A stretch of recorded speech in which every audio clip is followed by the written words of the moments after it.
Dağların sinesinde bir nağıl yeri, tarihin nefesi taşında izi. Han sarayında güneş gülümser, Şeki kalbimin en saf sesi.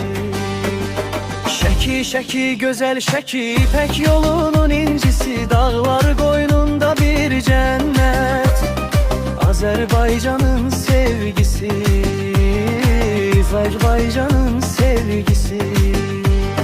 Dar küçelerde addım sesleri, mis kokusu şirini yaddadır.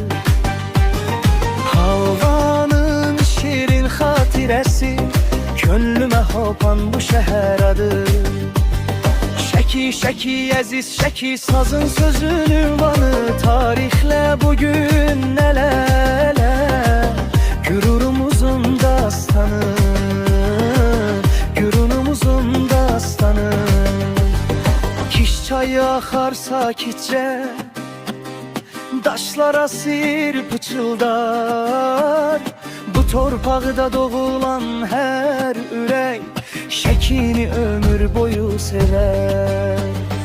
Şeki şeki can Şeki, dağlar seni koruyar. Adın düşse dillere, ürək sevincden dolup taşar, ürək sevincden dolup taşar.